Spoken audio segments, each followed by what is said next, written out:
That was good. I like that line a lot. I really did. It's beautiful. Thank you, Patty, so much.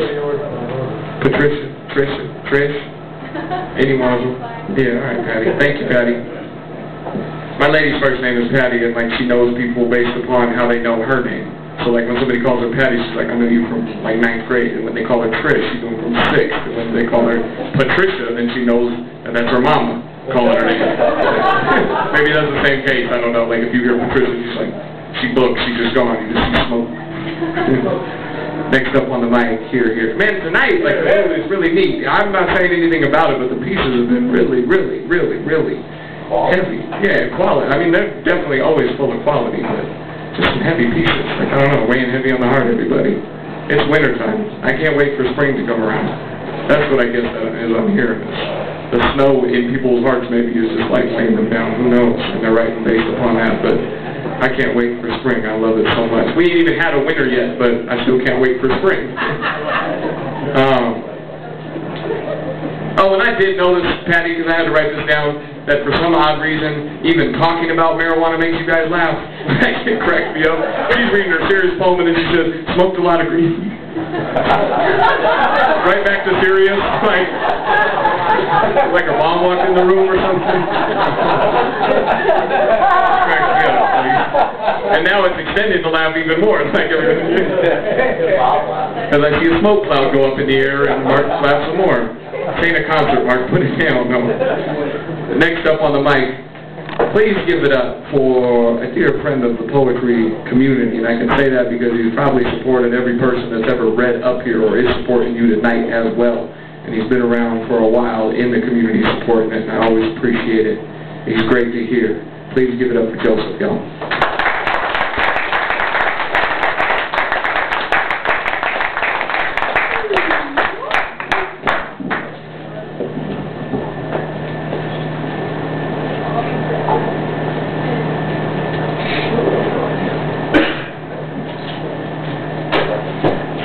Fortification with vitamins of the ludicrous.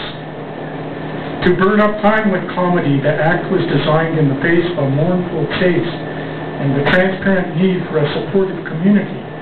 But there was only a tiny audience comprised of mice and creatures of all sorts. These gathered together to look over other shoulders and make a sea of inquisitive eyes. Small souls, obviously enjoying the humor brought to the stage by ingenious speakers. Though these failed to underestimate the serious nature of such an enterprise as earning money from the use of implements such as theater lights and microphones. The cell phone that interrupted the show was a plant glowing in the darkness, among the seats like a breath of melody. It could be a battle, yet the noise was tucked into the composition like a battery into a player. Only the intervention of heads of wildness tempered the scheme of efficiency, walked ruthlessly to ease of maintenance, although at one time there had been looped lawns rather than sarcastic hints and tangled forests instead of blinking plates of glass.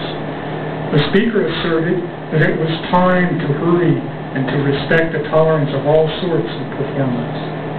Those who contributed to the appreciation of these fine improvisations were able to extract friendship by the imposition of ridiculous, if impractical, instructions, based upon the idea that everything had been and remained very funny. Some functions were not wired up, so that complicated lights and switches which governed the show were pretty, yet limited in what could be produced.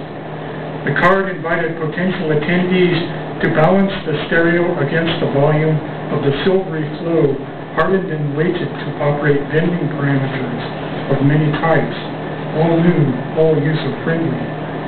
The corners of the bills did not require unfolding. Memberships were not always revoked, and the market crept quietly back into accessible locations. This was to become the legend of the advance by which machinery kissed the brow of civilization, as personified by the supple plasma screen. The fort had been secured, lowering taxes significantly, and people were trembling as they considered the profit to be made by such an opportunity. However, the alley had been somewhat of a favorite. The interferometer had presented negative results. Advances could not be compared to beginnings, and promotions could not be leveraged against the piggyback, the prank, or the crank that raised the curtain.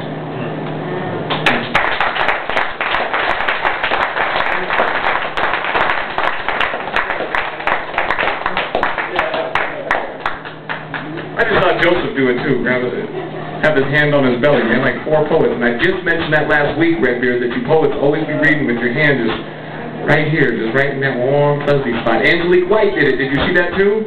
She was up here holding the thing. Why? Can you please tell me? Poetry, baby. Can you do that for your master?